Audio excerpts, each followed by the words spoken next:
Selamat pagi semuanya, perkenalkan nama saya Roman Pangaribuan dari kelas IKRD Istanbul 2022 dengan NIM 6223210054. Berikut saya akan menjelaskan hasil proyek saya yang berjudul Biologi Sel dan Hemostasis. Dalam tubuh manusia terdapat tingkatan organisasi yang terdiri dari 6 level tingkat, yaitu level kimia, sel, jaringan, organ, sistem organ, dan organisme. Sel adalah unit struktural dan fungsional terdiri dari tubuh. Sel dapat memperbanyak diri. Tubuh manusia mengandung sekitar 100 triliun sel. Berbagai tipe sel tubuh memiliki fitur yang membedakan satu tipe dari yang lain dan secara khusus disesuaikan untuk melakukan fungsi tertentu. Misalnya sel darah merah mengangkut oksigen dari paru-paru ke jaringan. Sel otot khusus untuk fungsi kontraksi.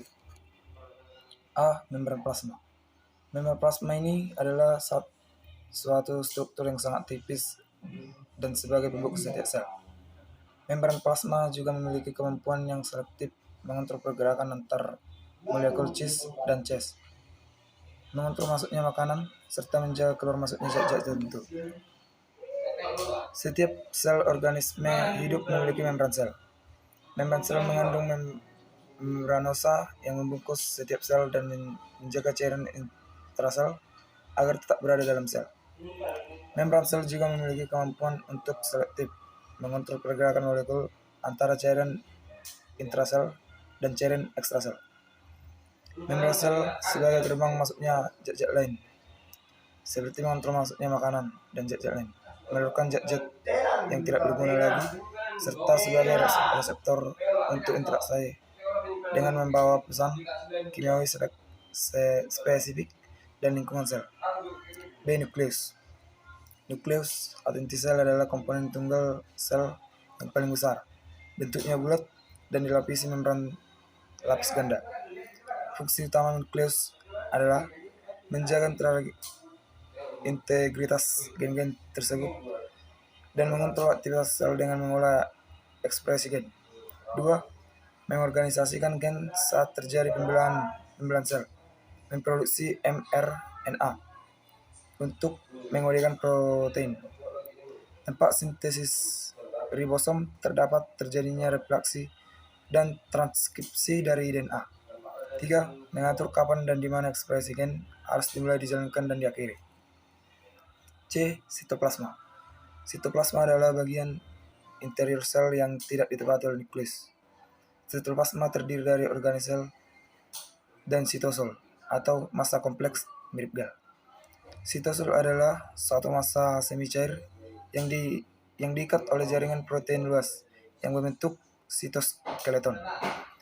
Jaringan sitoskeleton tersusun atas mikrotubulus, mikrofilamen, dan filamen intermediate.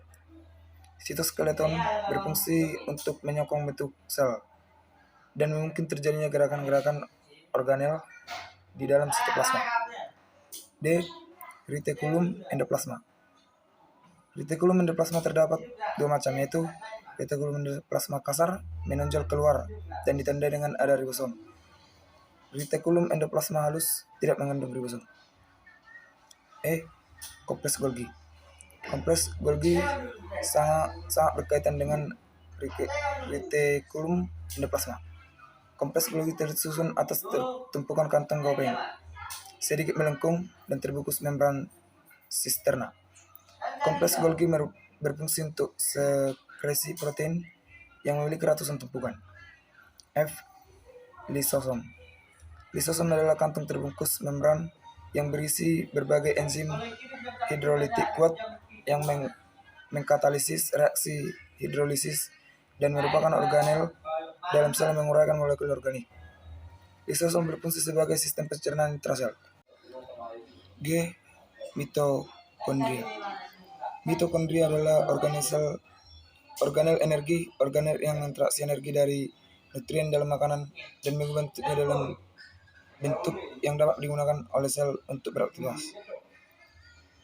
Mitokondria sangat penting dalam pembentukan energi. Mekanisme transport melintasi membran sel.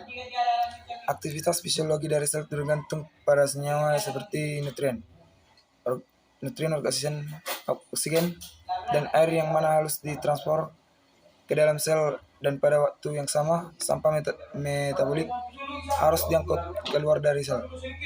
Dalam kondisi volume sel tetap tidak berubah karena sifat permeabilitas dari membran plasma dan kemampuannya untuk mentransfer molekul secara selektif, sel dapat tetap mempertahankan hemostasis.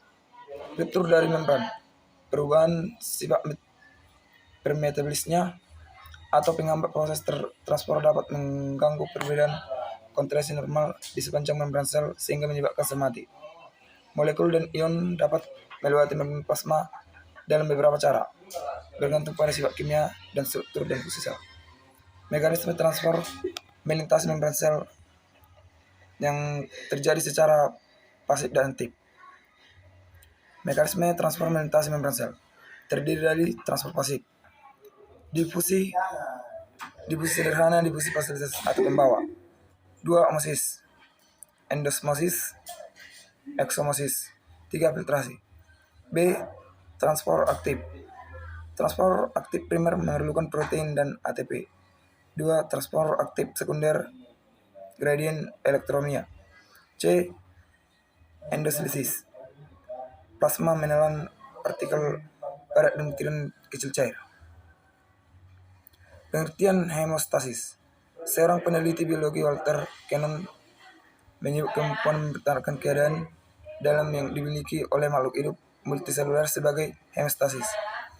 Hemostasis berasal dari bahasa Yunani yaitu homeo yang berarti sama dan statis yang berarti mempertahankan keadaan. Hemostasis kemudian sering diartikan sebagai semua proses yang terjadi dalam organisme